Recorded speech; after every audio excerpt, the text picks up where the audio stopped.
Hello, everyone. My name is Kate, And I'm Brittany. and you're listening to Artwise.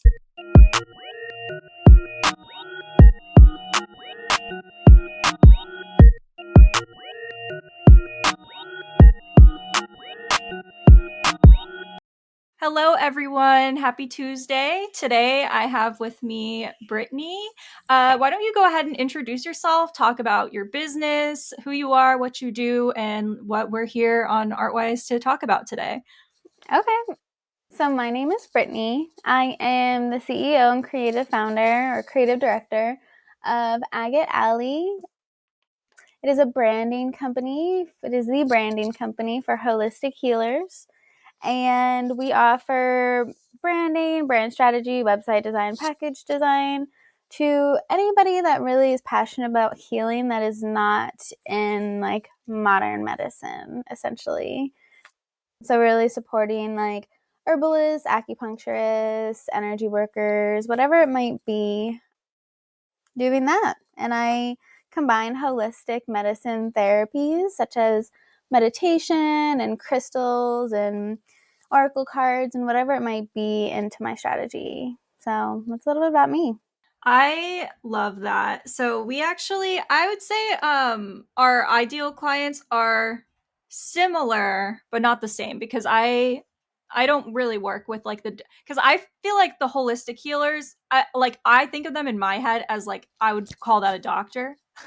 Right. Like a lot of them I think are actually doctors, right? I don't know if you know more about that than I Yeah. do. Yeah. Yeah. Like they can fall under like naturopaths, even like chiropractic and physical therapy can fall under, but it's really the approach that they take as a practitioner.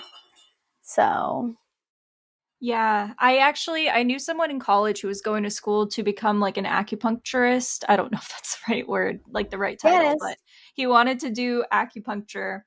And at that point, I had not gotten really into like the holistic healing route. Like I was still going to like normal doctors, but now like the first step for me before I see like a Western medicine doctor is always to try the Eastern stuff first. Yeah. And more often than not, like it actually works for me anyway. Yeah. So I'm It worked. super, oh, sorry. No, I didn't mean to interrupt you. I was just going to say it worked for me. And that's kind of how that my healing journey, Agate Alley is a byproduct of that.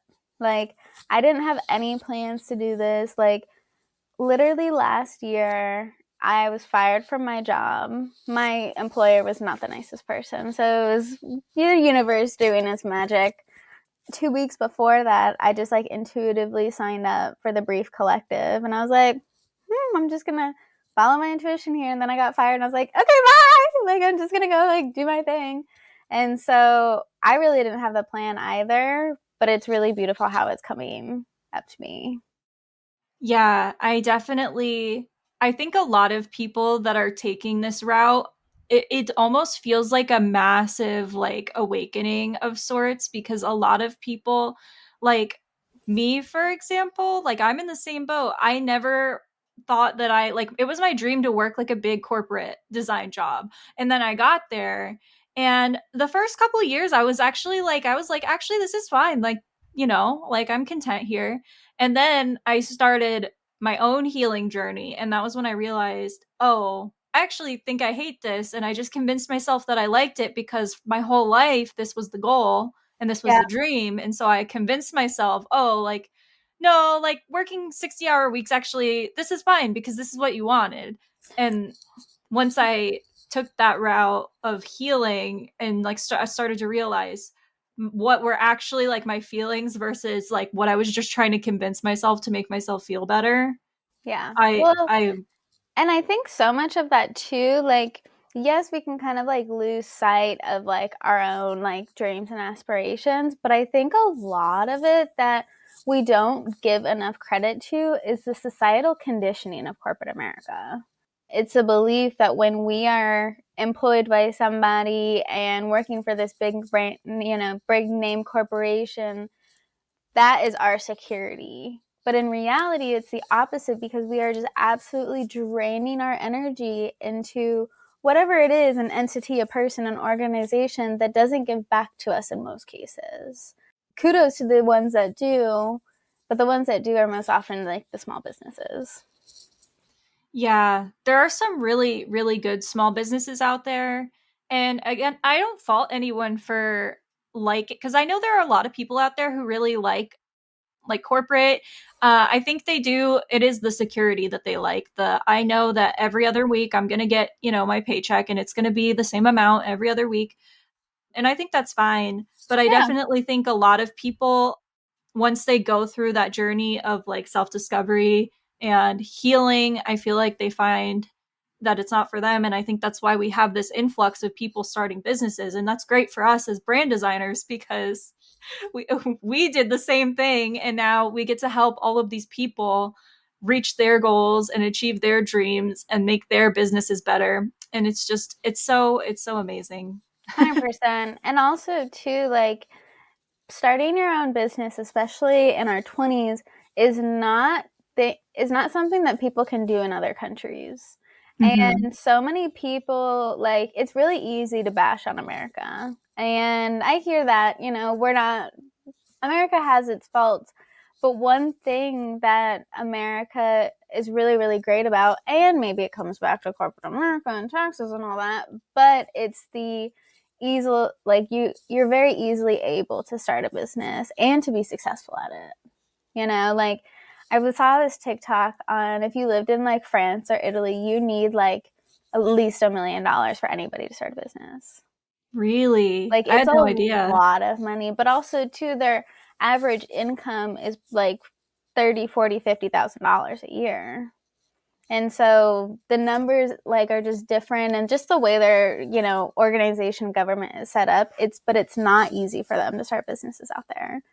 So, you Yeah, know, that is true. There's always like a I always say this every episode, but there's always like a silver lining to every situation. mhm. And it is really like it was just so deceptively easy like to start a business. I remember when I first started, I knew that I had to do all the paperwork for my sole proprietorship. I have a sole proprietorship. I don't know, do you have an LLC? Or Yeah. yeah, I should have gotten an LLC, but I didn't have the money to You get an still can LLC. whenever you're Yeah, ready. you can always upgrade it, but now what's stopping me is I would have to do like two separate tax returns if I do it in the middle of the year. So you want to do it right at the beginning of the year before you've made any money. And then you have to get a whole new bank account under your new EIN with the LLC. And so you have to switch everything. So I just don't think it's the right time. Yeah. Well, it's like in the middle of the year, so not the right time because I don't want to have to do two tax returns, but also it was free and I was so broke when I started Yeah. started my business. And that's the thing about, you're right, like it's deceptively easy. Like you could wake up tomorrow, go on the federal, like the government site. If anything tries to charge you for a sole proprietorship, you're not at the right place because it is free to get a sole proprietorship. And like you said, you can always start with the sole proprietorship, and then later on, if you're making a lot of money, you want to start hiring people or whatever the case, you can upgrade to an LLC if you want like an like extra legal protection, because that's like the main difference between an LLC and a sole proprietorship for anyone listening who's like, I have no idea what you're talking about. If you register your business as an LLC, you are protected against your own personal assets if somebody tries to sue you or something legally happens. And with a sole proprietorship, your personal assets are not protected. It's like part of your business. Yeah. So that's the It's just main a difference. it's just another level of protection. And I went my route because I was raised around business owners. So hopefully my mom doesn't come here, but my mom owned a business, and she's owned many businesses. So I was able to see her, like, what worked for her and what didn't work for her. And then I was also friends with business people. And so I kind of like went the route. I'm 27. And so the first year of me starting my business, I've been able, since working in corporate all these years, I had a savings to spend time focusing on Agate Alley on. So I was like, I'm just going to do it like this. This is really all I know how to do it, and go from there. And it's worked out for me ever since. I'm still not even focused on getting clients and like outreaching and sales. I'm very and I'm very fortunate because like right now I'm at home with my family, and my dad is very, very amazing and supporting me in this. But I think following your intuition and what works for you and what doesn't work for you is the key, because something that works for me isn't going to work for somebody else, and their intuition isn't telling them to do what I'm doing, you know? And Mm-hmm. so like that, and like one of the questions that I saw that for this episode that you have is kind of, so in this episode I kind of forgot to say like we're going to talk about like healing and creativity and like all that stuff. One of the questions you asked was like, I can like let you lead this part, but about when you were saying in very like broad aspects, like I want you to talk about like how you've reached like your trauma coaches and stuff like that to heal. And everything that I have done, I have followed my intuition. I have followed my intuition every step of the way, even when everybody else around me was saying, no, you're not making the right decision. You're being foolish. You're silly. And like, they don't say those words. They'll be like, that's stupid. That's wrong, but I say it's silly because, the words that we use in self-talk really reflect and have a huge impact on those around us. So yeah, like intuition at the end of the day. And when you start using your intuition, it starts strengthening. And then it's kind of just like a no-brainer. You don't have, and like healing, you don't have, when you're healing, you're taking away those fears and those traumas and anxieties and depression thoughts, and all of those things cloud our intuition.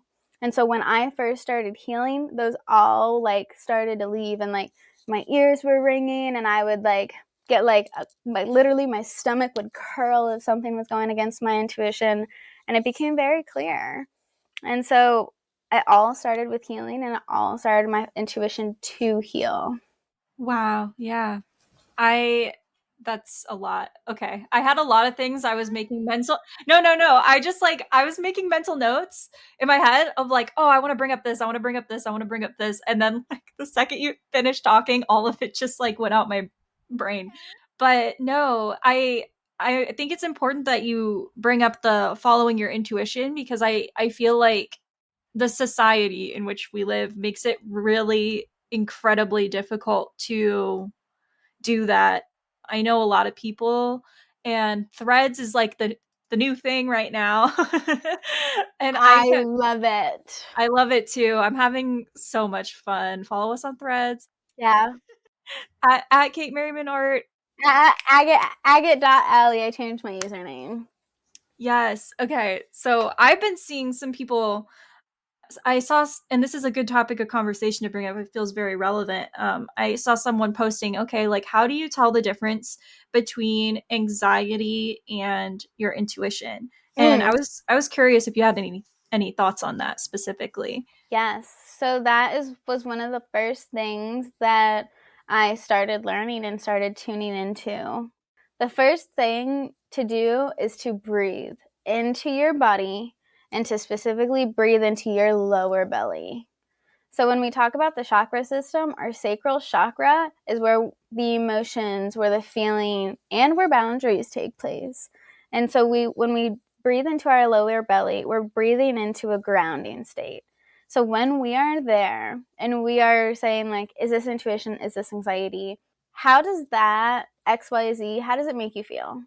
If there's anything else besides warmth, peace, calm, it's anxiety. It's anxiety, it's your ego. A lot of times, too, it can be other people's emotions. It can be other people's beliefs that we're picking up and not really realizing it. When it's our intuition, it is so incredibly calm. And it might be telling you to do something that is against, for example, I went to Staples a few weeks ago to pick up a notebook because I journal and I just write about my thoughts, my dreams, whatever it might be. My favorite notebooks are Moleskines. They're like 25 bucks a notebook. So as I'm building Agate Alley, I'm really watching my finances. I find two colors that I love. One is like a mauve, one is like a really beautiful green color. I'm like, I really should not get both. I know I only need the notebook for one. Like, I came here for one, I know what I need it for. My intuition said to get the green one too. And so later that day, I got back home and I'm like, oh, I know why my intuition told me to get the green one. It's because the green one is a gratitude journal. And so now every day in my green one, I write gratitude. It's only gratitude. It's a whole notebook just for what I'm thankful for. And even though it was kind of out of like logic, was like, no, you don't really have the $25 to spend on another notebook. You could go and get one for $1, I still followed my intuition, because your intuition might not have the answers in that exact moment, but you'll figure it out later. It's a very calm, peaceful feeling. Interesting. Okay. So I feel like everyone's intuition also kind of presents differently. I attribute this to human design, and we can talk about chakras and human design and all of that stuff a little bit later. But I know that you're like a sacral authority, right? If I'm remembering Yes, correctly. yes, I am. Yeah. So I feel like it presents a little bit different in the different authorities, because anyone who has listened to this podcast before, I've talked about human design probably too much on this podcast, but it's helped me so much figure out who I am as a creative, and how my energy best works. And importantly and relevantly to this conversation, how my intuition sort of functions. And so for me, I am a person who has struggled with anxiety pretty much my entire life. And that was something in the beginning that I really struggled with, was like, okay, is this my intuition or is this anxiety? And I've noticed that my intuition comes in, it's like anxiety is like a little bird that sits on your shoulder and like just yells at you constantly.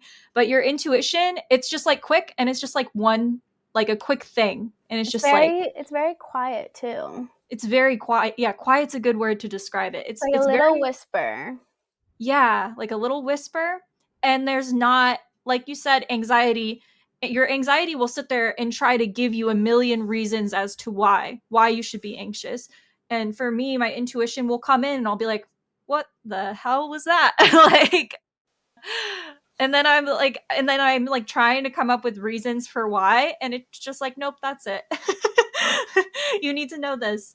And when I go against my intuition, which I try not to do, but sometimes the anxiety is so loud. Sometimes the anxiety, or for me anyway, a lot of the time my anxiety wants me to go against my intuition. Yeah.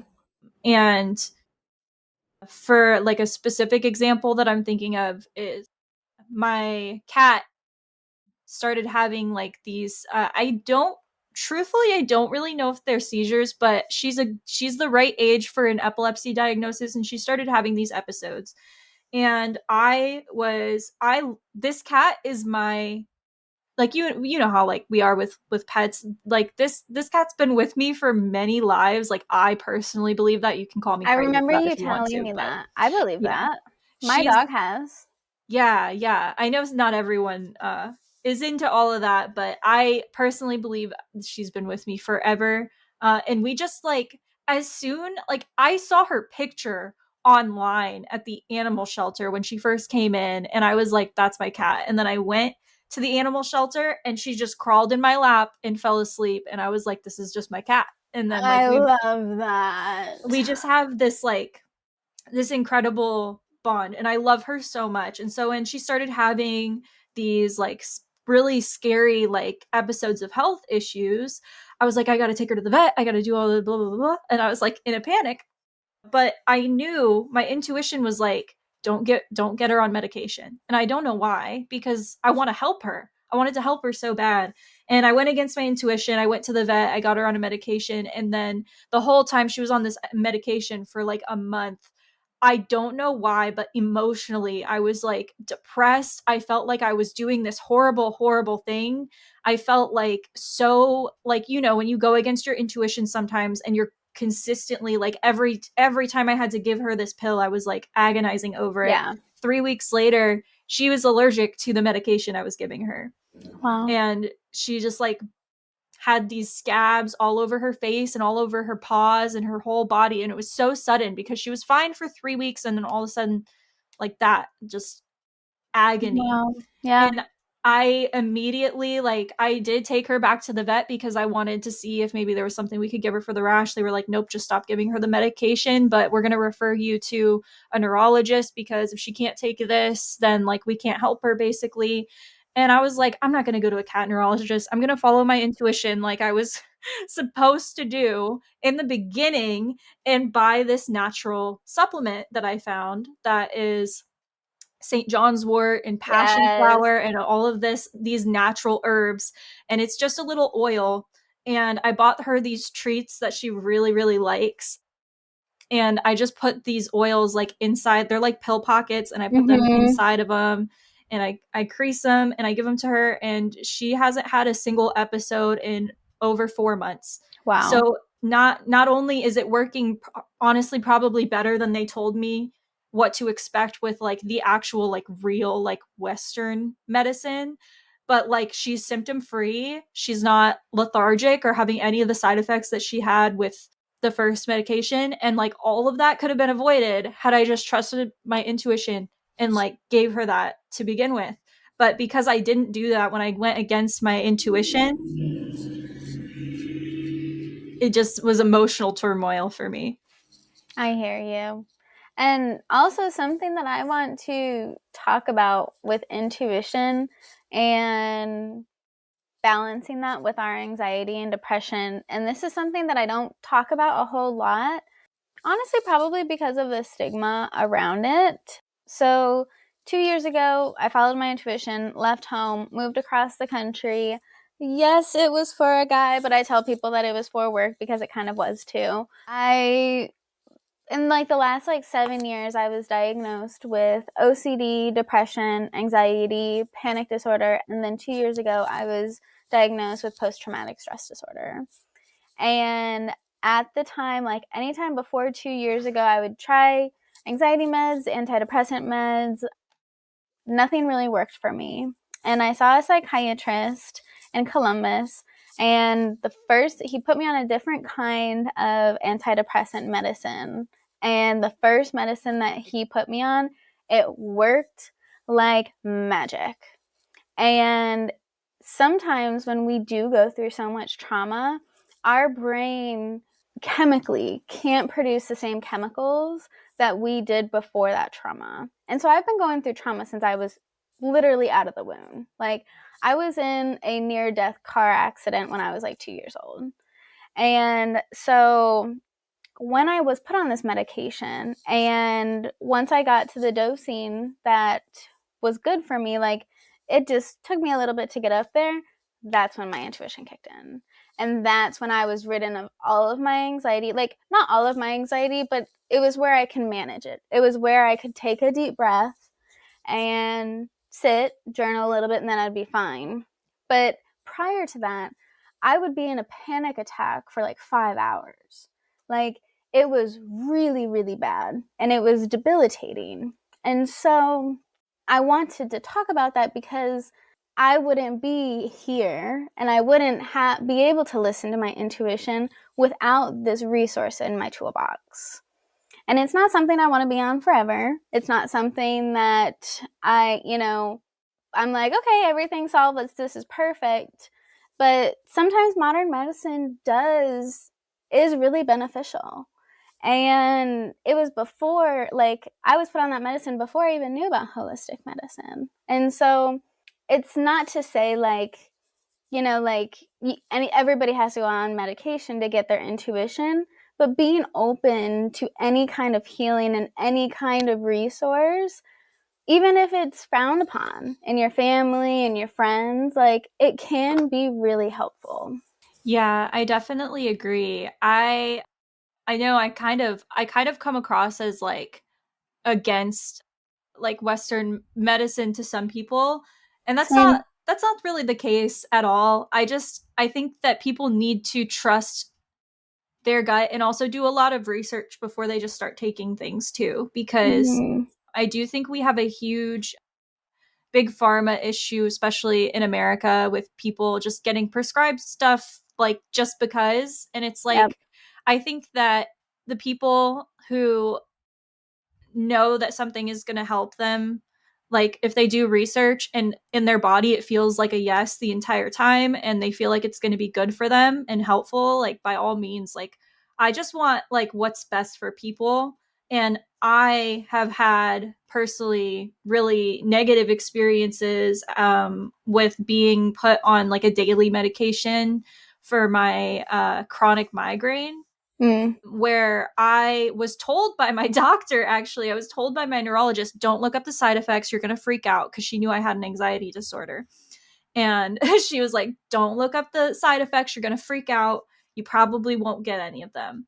And so I trusted her and I said, you know, she's probably right. I probably shouldn't look up any of the side effects. I just want these migraines to go away. Of course, got all of the side effects, every single one.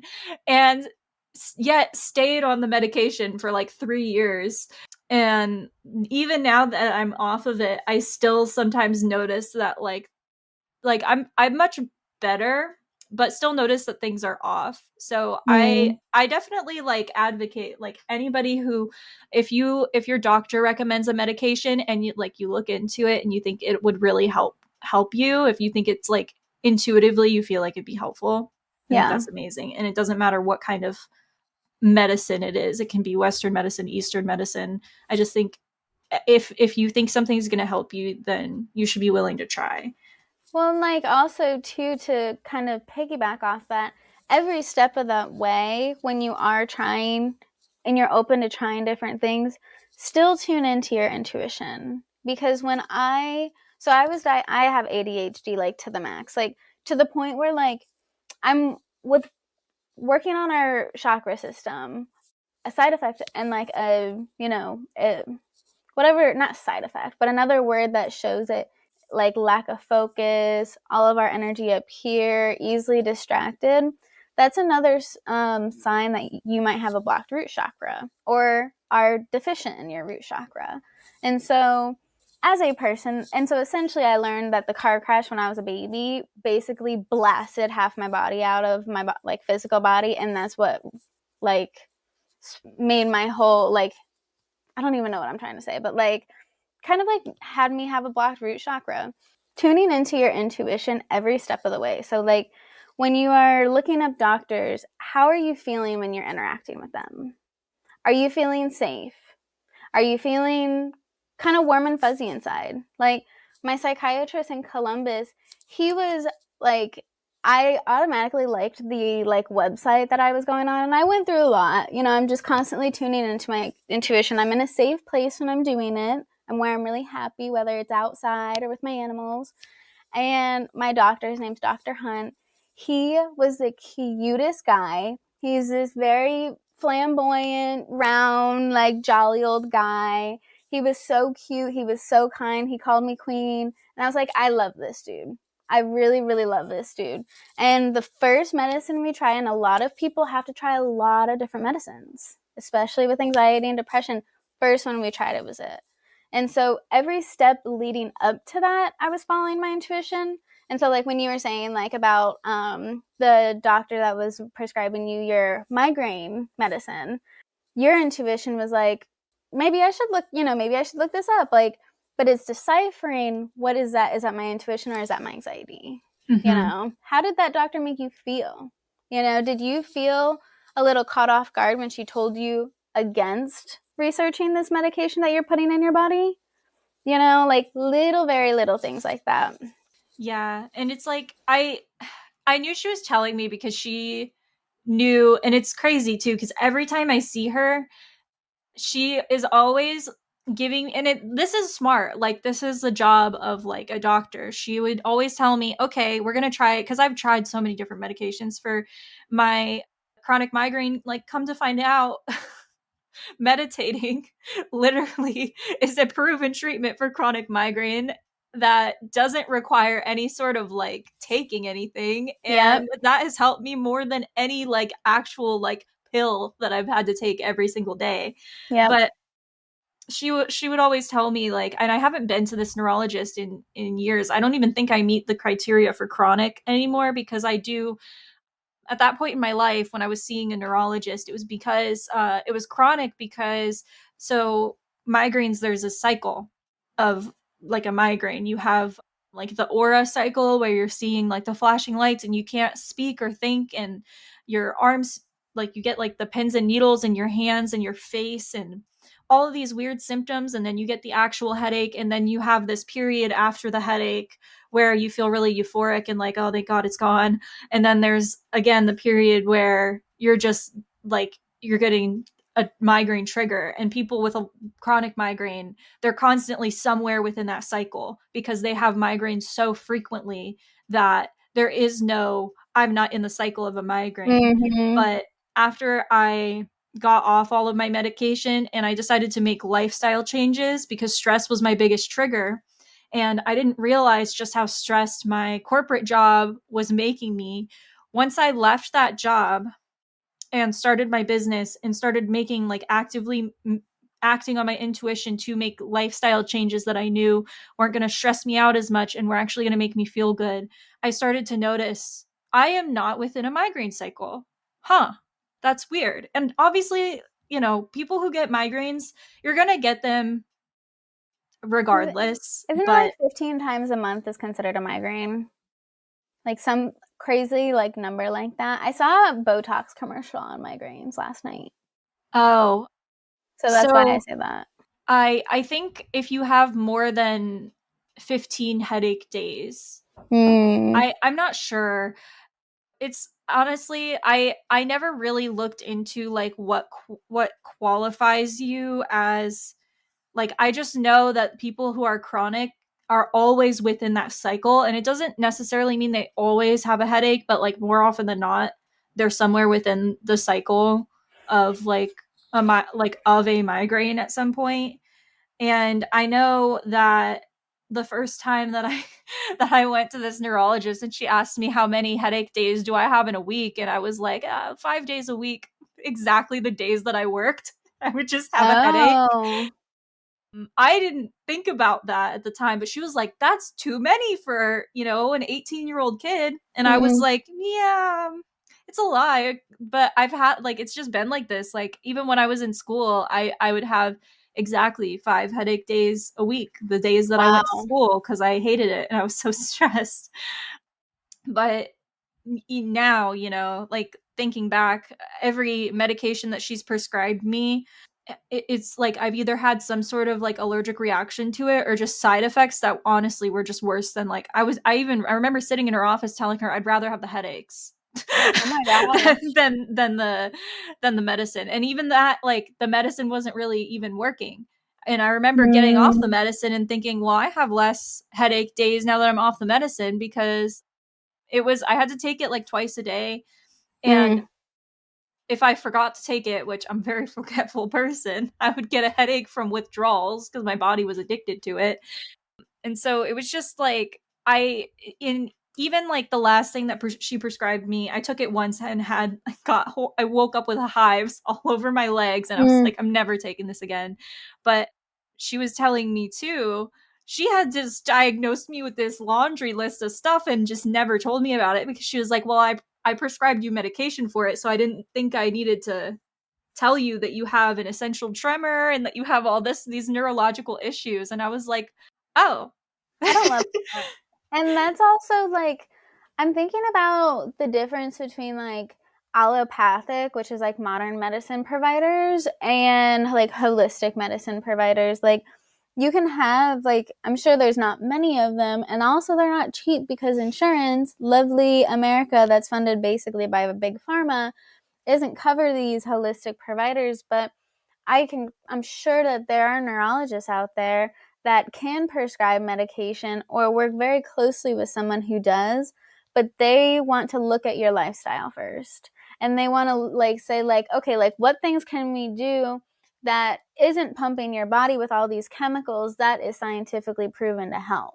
like meditation, like exercise, like certain supplements, whether it's like, I'm thinking about your cat, like St. John's wort and stuff like that, but things that you truly can just grow in your backyard. Like Yeah. these holistic doctors have a much more like intentional and conscious approach to medicine because they truly want they truly want to heal people, and they truly want people to feel better and to be happier, that aren't suffering every day from a migraine, or that aren't in pain, you know what I mean, or that aren't anxious that they aren't taking their medicine. And I think along with this like big awakening that the world is going through, and it's very, very evident. I don't know if you saw the Schumann resonance and like what happened a few weeks ago with that, but it literally is like on the charts that Earth is increasing frequency.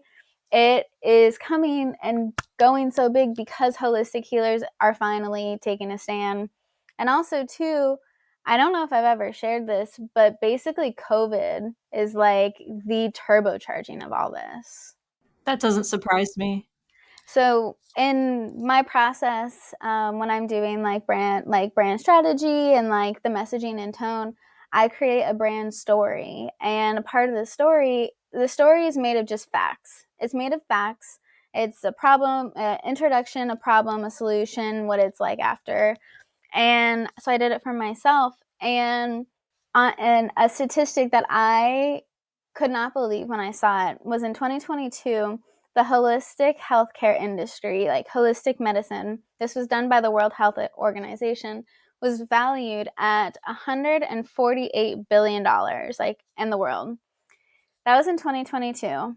In 2030, it is estimated to be valued at $698 billion. A 25% increase in now, what's it, halfway through 2023, 6.5 years?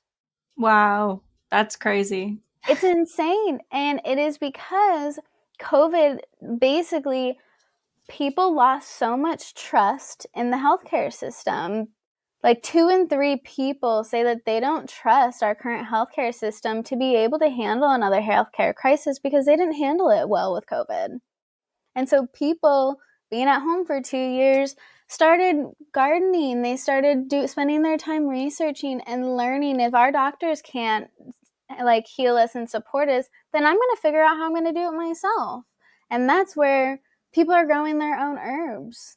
Like literally the gardening industry boomed by like 251% during COVID.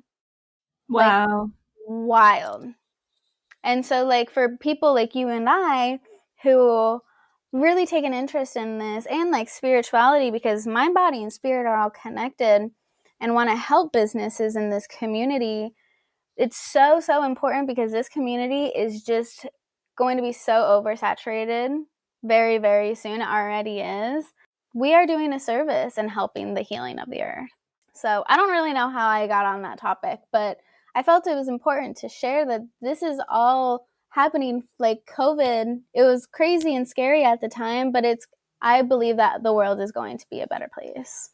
Yeah, I definitely think this is just like my personal belief. Obviously, you don't have to agree with me, but I'm under the belief that good can come from even the worst situations, and I feel like COVID is one of those things that just triggered a lot of bad, but a lot of good in people too. I know that working from home was the catalyst for me taking the path that I'm currently on, and without it, I would probably still be at my corporate job because I didn't have time to think about what I wanted. I was waking up at 5 a.m., leaving to sit in traffic for 2 hours at 5:30, working all day, not getting home until 7 o'clock, eating dinner, taking a shower, going to sleep, and then repeat.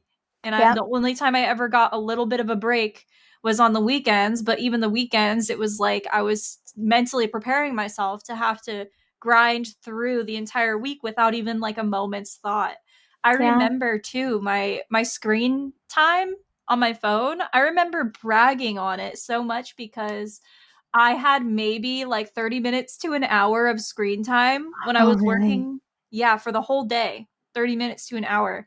And I remember all my friends being like, oh, I have like 12, 13 hours screen time. And I was like, wow, that's crazy. I don't even have a second to look at my phone because if I'm not working, I'm in the car commuting to work. And if I'm not in the car commuting to work or working, I am at home showering or making myself food. And then if I'm not doing that, I'm sleeping. So I don't Yeah. really feel I didn't have any time. And that was not, I mean, not to say that it's like great to be on your phone all the time. I think it's good to be present. But now that I own a business where it's essential for me to be online because my whole business is run online, it does not look like that anymore at all. But I also feel even though I am on my phone more and I'm using that technology more, I do feel like I'm a lot more present. And I consciously, when I quit my job, I told myself the first thing that I was going to do as like an act of healing was I was going to take a month and not even think about my business or anything and not think about money at all and just relax. And for the entire, so I left my corporate job in May of 2022. I quit and I think this is just an important lesson for me in this lifetime. I know, like a lot of people in your situation, like, oh, I got fired, I got laid off because of COVID or because of this, that, the other, like all of these different reasons. I seriously thought I was going to get fired for almost a full year. I was just waiting for it to happen before I ended up quitting. And that's something that I think is like a big lesson for me in this lifetime is to set boundaries and like leave situations that aren't good for me because I know a lot of people weren't in the situation of like a lot of people were in the situation of like they were kind of forced to leave, like they got laid off, they got fired, they got, whatever the case is. Mm-hmm. I felt like I was going to get fired for a whole year and then I decided to leave and I'm glad that I did because when I did quit my supervisor and my manager, I got on a call with them and I was like, I have to quit. I can't do this anymore. Like I'm so stressed. And they were like, you're making a big mistake, all this stuff. And I was saying, well, I thought I was going to get fired anyway. I was like that when I was telling them the reasons I was leaving, that was a big reason. I didn't feel like I was secure in that job because Mm. the first Monday of every month was layoff day, and there would Oh be my like gosh. another 50 or 60 people who got laid off, and I was like every Oh my the first gosh. the first Monday of every month, I would sit at my desk and be like, well, is today the day? And then it would just Right. pass. And I remember when I brought that up to them, they were like, you're one of the best artists that we have. We would never have let you go. And I was like, okay, I'm glad I decided to quit because I was sitting here waiting for something that was probably never even going to happen. Yeah. So, Well, and that yeah. also like goes to talk about like boundaries and fear are all the inhibitors of healthy and balanced lower chakras. So fear is the inhibitor of a balanced root chakra, and the lack of boundaries and shame is the inhibitor of the sacral chakra. Um, the solar plexus is about having your inner power, your inner voice, being in your authority. And Mhm. so the fear that you would feel every single Monday, and so our root chakra is our most important chakra. We think of it as like the chakra that grounds us to earth. I believe that we are all spiritual beings having a human experience. So, as a spiritual being, we're all in the upper chakras, our crown, our third eye, our throat, our heart. But as a human, it's so, so important to be in our lower chakras because that's how we can connect to our upper chakras. So when you are feeling like you're in fear, like, you're fearing very big things in your life and you're having a really hard time placing boundaries and abiding by those boundaries yourself, that is like a direct relation of the work I've learned about in the chakra system. And so I'm really proud of you that you ended up like following your intuition and placing boundaries and quitting because I can tell that it's led you to a place where you are just on like the road that you were meant to be on. Thank But you. you're welcome. Yeah, I definitely have a long way to go. I feel like I do things really slow. Even my healing journey, I feel like is like that. Like I don't even like. I think I was just talking about this in one of the more recent Artwise episodes, but I'm not even the person to jump in a pool, like a cold pool. Like I walk in, like I just do things slow. It's just what's comfortable for me. But And as that's long as I'm what's still getting in, right? You know? well, and we are all on different journeys. Like I I know like there's this like spiritual coach and healer that she literally like runs through her healing journey, and she like the work that she had done in like 8 months, it's taken me 2 years. And that's okay because we are on our own path. You know what I Mm-hmm. mean? Like it's our path. It's nobody else's. And so the amount of time that it takes for us is the amount of time it's supposed to take. Because if you try and rush things, it might just set you back a few steps because you might be end up feeling overwhelmed or unfocused on your business, or and whatever might inhibit you from moving forward. So don't let yourself say that like, oh, I'm slow, oh, I'm this and that, like no, you're just gentle on yourself and you're taking your time. That's a much better way to word it. That's how I will word it from this point on. Yeah. I definitely I definitely take my time with things. I'll say it that Good, way. as you should. We're in such a rushed and hustled society that when it feels like we're taking our time, it feels like we're lacking and it feels like we're being slow, but we're actually just taking our time. And when we take our time, I feel like we're much more productive and efficient than if we were to try and rush something that's not meant to be rushed. Yeah. I did want to ask because I think this is could be important to our listeners when you were talking about having like a blocked route and like I personally, and if anybody who's listening to this has like in oh, actually, I'm thinking about this because I just recorded an episode with somebody, but it's actually going to come out after this episode that we're currently recording. So everyone has no idea what I'm talking about. There's an episode in the future where I talk very heavily about human design. But in your human design chart, you can see that there are all these different channels throughout your body of like where you can access this sort of like endless amount of energy. And personally, for me, I don't have that up in the top Mm-hmm. chakras, in the crown and the ajna. I don't have a defined energy up here.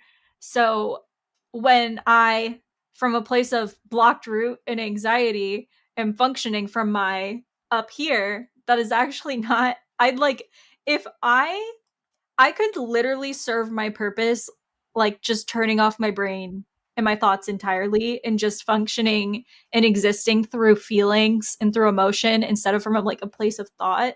Not everybody's like that, but some people are. And for that reason, I wanted to ask you, when it comes to chakras, I was wondering if you could explain, maybe to help our listeners out, how would one of our listeners know if they have a certain chakra blocked? Like, what are the signs and symptoms of that? And how would they go about unblocking those chakras? So, for anybody that's wanting to heal on an energetic chakra level, the first thing that I would do would be to start learning about them, to start reading about the chakras and what they entail, what a balanced chakra entails, and what an unbalanced chakra entails. And then the first place to start is our root. Something that came to mind when you were speaking earlier. So, the book that I had recommended you, and it's a book that I recommend everybody because it's amazing. I believe it's Western Body, Eastern Mind by Andrea Judith, something like that. She's a psychologist, has a PhD, and she takes a lot of sources and puts it together, but talks about how at every chakra at different parts of our lives is being created. So the root chakra is being created when we are like in the womb to about 2 years old-ish. And then it just goes up from there. And then by the time we're in our like teens and adulthood, the upper chakras kind of just get like defined into our age. Like it kind of loses that sense. But to answer your question, this is the book that, and I think this is backwards, but this is the book that I have learned everything from. And my trauma therapist had taught me this. It starts off at the root chakra. And so, another thing that I wanted to talk about is that a person with an imbalanced root chakra, they have the tendency to be highly creative, highly intelligent, very in their head up here, anxiety. And so it's interesting how a lot of creatives, we get these, like, we have our thoughts absolutely everywhere, like divided focus, inattentive, kind of can be sporadic. It really comes down that we're just like really not grounded into our body. So like a deficient root chakra may experience like their doubts to right to be here, energy pulled upward to the head, their body can be contracted or compressed. So like I notice a lot of times I'll like sit like this. Their body parts feel separate, movement can be mechanical, tendency to paranoia, distrusting in their body, so distrusting in their intuition. A deficient second chakra can be out of touch with the feelings or sensations in the body. Your feelings are intellectualized without like an actual feeling. Lacks trust in relationships, poor physical bonding, poor sense of nurturing, or movements might be jerky. And then we're going up. So our third chakra is the solar plexus. Scattered or irregular bursts of energy, feels powerless, poor self-esteem. And then as we go up to the highly deficient side, so the 6th and 7th chakra, they might be very imaginative, psychic, intuitive, highly intelligent. They're very intellectual. They might withdraw into the spiritual world. They might withdraw into their arts and creativity and just like leave this world completely. They're brilliant. They're innovative thinkers. So as a person that like really fills this role exactly, my attention going into my root chakra, it's like I can truly balance out everything. I don't know if that helps answer your question. No, it does. Thank you. But yeah, I would definitely, if you haven't gotten this book, I would definitely recommend it. It's the Yeah, psychology and the chakra system as a path to self, as a path to the self. it's sitting in my cart right now. I'm waiting for a check to clear before I buy it, but thank you. That was really helpful. Actually, my ears started ringing when you started talking about the blocked root chakra. So I think that's something that I actively need to start working on now. Yeah. And the first Actually, thing, this year. yeah, and my ears were doing that too at the beginning of my healing. And the thing that you can do to help with that is to go put your feet in the dirt outside. Physically ground. So like go and take your art supplies, take your computer. Like I literally will work outside. Go take it outside and have a body part on the ground. And that'll start helping. I need to do that. It's so bright. It's so bright I can't even see my screen.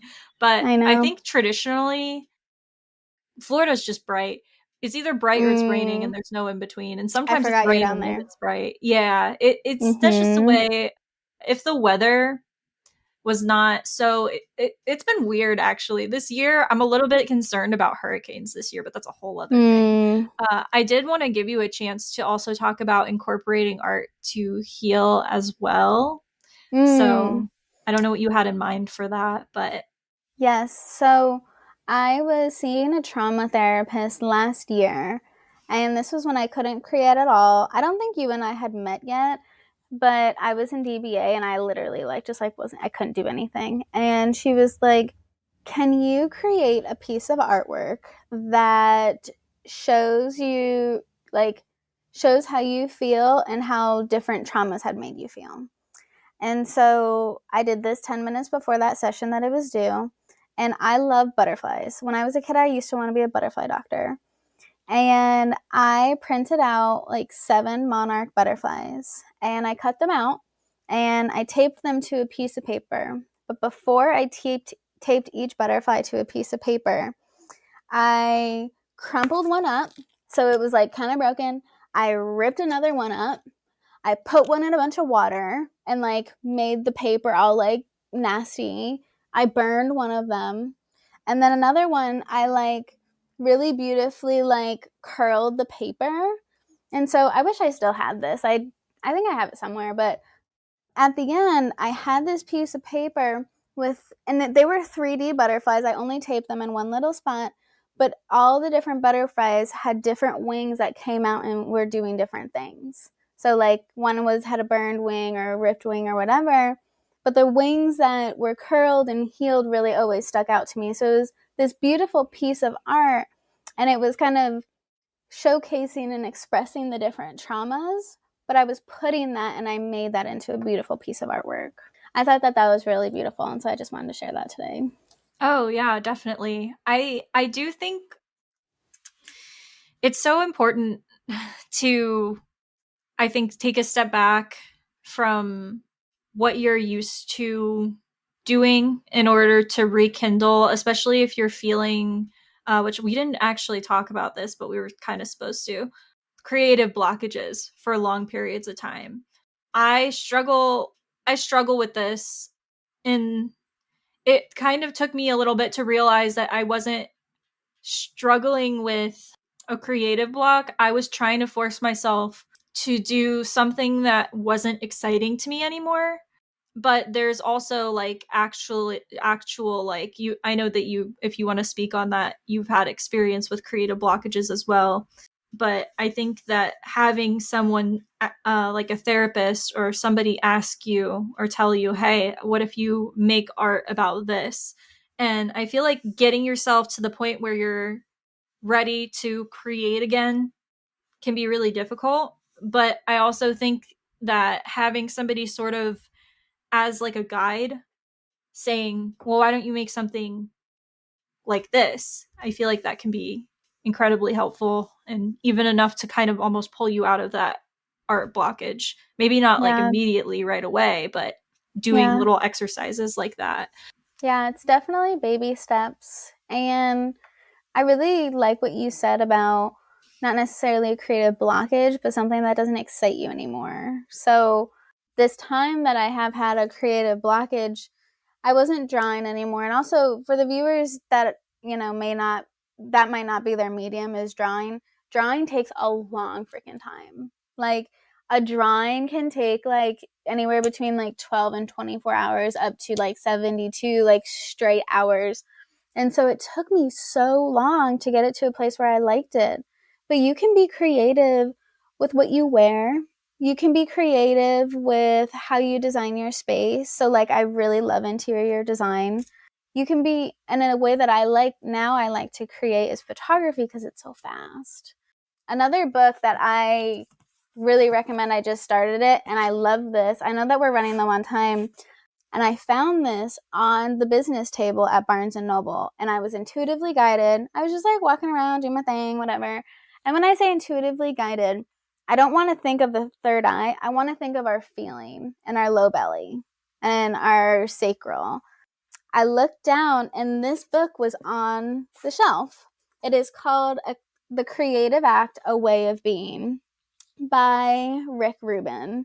I've talked about it a little bit on Threads, but it talks about how we are all creators.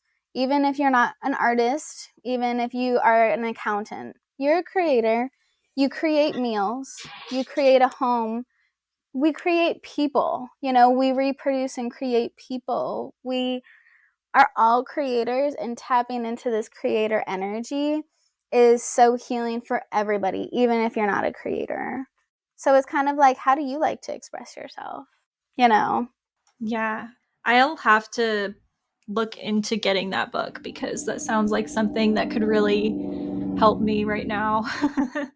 I'm definitely kind of going through like a, I don't know. I'm like I, I'm I feel like I'm not struggling with any creative blockages because I am constantly putting out passion projects like it's nobody's business.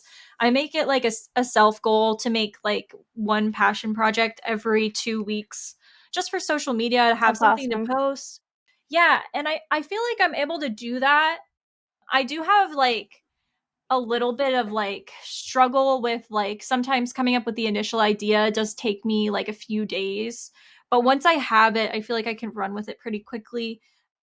But I have been, I used to draw so much, and I love to draw, and maybe it's because I need to upgrade my iPad or buy a new iPad case because my case is like, oh, I don't have my iPad on me, but it's literally falling apart, and it makes me like not want to do digital drawings on my iPad because the case is like falling apart as I'm trying to use it, and it's so frustrating. So maybe that's just a sign that I just need to upgrade my case, and then I'll start drawing on my iPad again. But I want to interrupt you. It's not the tools because you can get a napkin and a marker. that's true. And Yeah, we always say, oh, I need all these paints. I need this iPad. I need this tablet. No, you can get a piece of chalk and go outside to the sidewalk. that's true. You Yeah. don't need anything. I will draw on paper, but for some reason, drawing with my iPad lately, since my iPad case is like falling apart, it just frustrates me so bad because I'm like trying to hold it and it's just like the case Yeah, is that just makes like falling apart. sense. So, but I haven't been illustrating as much, and that's like very new for me because design, I didn't want to, like, being a designer was never the goal for me. Being an illustrator was never really a goal for me either. I didn't know what I wanted to do. I knew I just liked to make stuff. But now, most of the time, I feel like I've been so focused on, trying to kind of up level my brand design skills. I've been like actually having so much fun with these passion projects, and I have to not beat myself up over the fact that I'm not really drawing anymore Mm-hmm. because I am still expressing myself creatively in other ways. And my most recent passion project that I just did was I did like a beer I can, saw like a that. beer brand, Alien Ale House. And my style of design is definitely not for everyone. It breaks a lot of rules, but I love it. And I think it's fun and I have fun making stuff. So I have to like constantly remind myself, like, just because you're not drawing doesn't mean you're not like still making art. Like, you are still actively, consistently putting your creations out there on social media, and like you're doing as much as you can with like the energy that you have available to you to put out towards it. So I Mm-hmm. think that's important because I remember for the longest time I was telling myself I was having creative blockages, and it was honestly, it was around drawing. And I think one reason is kind of like what you said, it takes so long. It takes so long. For me, I can pump out a brand identity for a fake business way faster than I can create just one illustration. It takes forever. So Mm-hmm. I think that's also something good. But like you said, we are coming up on an hour. Is there anything else that you wanted to add before we do your self promo? I don't think so. A little fun fact that I people might be interested in knowing is that when I create, and so this actually reminded me to share earlier with you being in Florida and with the weather, if you can get things from the outside or get grounding crystals and put them at your feet when you're working, that'll be also really helpful for you. When I was healing, I was in Columbus and it's very like spiritual and stuff like that. They have a lot of crystals. I came in contact with this piece of agate, and so I also lived on Agate Alley. So that's kind of where the name of the business, and I wear agate. Agate is incredibly grounding.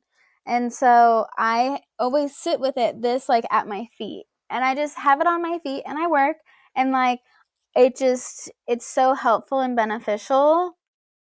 But I think it's like a little fun fact that like agate, it's known to shine light on the gifts that we have, as well as grounding.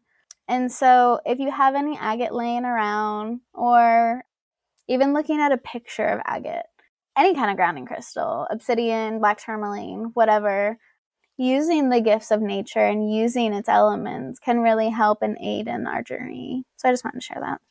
Oh, I definitely agree. I know for a fact I have flower agate. It's probably my favorite agate. It's a nice one. It's a good one for creativity too. My cat's actually, that's her favorite crystal. She always likes to play with that one specifically for some reason. Oh my Um, gosh. I feel like that definitely, with you and your cat's connection too, that speaks to how it might be able to help you.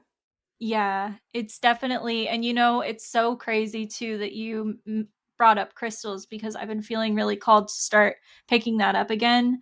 I haven't really done anything with my crystals or used them for healing. I used to meditate with like crystals on my third eye and stuff because it really it helped like a lot more than I expected it to. I'm like a person who struggles to get into a meditative state because like my mind is always just going so quickly.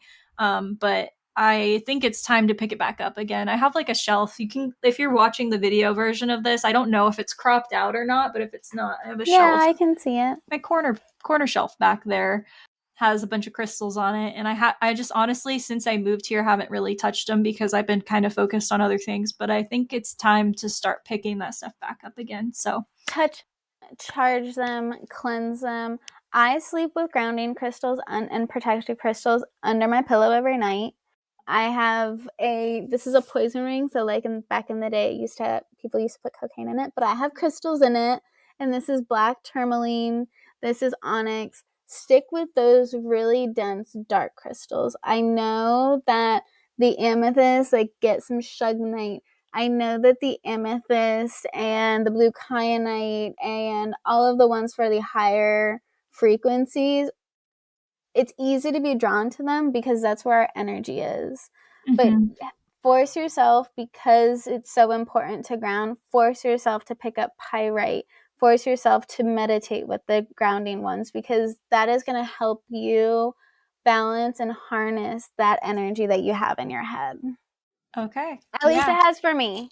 So. No, I definitely agree. I always, when I am like, if I'm going to do a reading for someone or something, I will grab black tourmaline, selenite, and I have some onyx and some hematite too. Those And are all great. those are my go-tos because they're protective and grounding, and they're nice. But yeah, I think it's probably about time for us to wrap up the episode. So why don't you go ahead? The floor is yours to do your self promo, and then we'll wrap everything up. Cool. Well, if anybody is interested in kind of the things that I have to say and my thoughts and viewpoints, you can find me at agatealley.designs.com, or on social media, I'm agate.alley. Also, something that I'm coming out with very soon, is a free ebook for holistic healers to kind of understand branding and the steps to take to have a healed brand. So that can be found on my website. I think that it'll probably be ready like next weekend, but I'll be sharing that on social media and such. So yeah, that's, I think, something exciting that people can look forward to. That is exciting. I'm excited. This episode, actually, we're recording this only a couple of days, 3 days before it comes out. So that's hopefully, do you have a launch date for your free ebook? No, I literally take everything how I feel. Like, I did a lot of the copywriting for it last night. So it's basically all done. It's a 7-part book, and 4 of the parts are done. And so then I just have to design it, and that'll be fairly quick. So what's today? It's 12/22. I love that. We could say, so my birthday's on July 22nd. Maybe I'll launch it on my birthday. Okay, that's fun. All right, so everyone be on the lookout for that. And as always, thank you guys for listening, and thank you, Brittany, for coming on. This was such a good conversation. I wish like more episodes like this is my goal, because sometimes I walk away from recording sessions feeling kind of drained, but I never feel like that after I talk to you. So that's that manifesting generator energy of mine, probably. Yeah, maybe. Yeah. I thank you so much for having me here. I literally could talk. This episode is 1 hour and 11 minutes right now. I could literally talk to you and about this for another hour. I think that it's so interesting, and I really enjoy our conversation. So thank you for having me, and I'm sure we'll talk soon. Yeah, we'll have to do a part 2 for sure, because I kind of want to. We should. Okay. I'll let you. We'll be in touch. Okay. But to those of you who made it this far into the episode, thank you guys so much for listening. And as always, I will see all of you next Tuesday. Bye, everyone. Bye, guys. Sorry, didn't mean to interrupt you with the music. No, you didn't at all. You're good. It'll record. There'll just be music. over I us love that talking. music. Thank you. I do too. It's cool.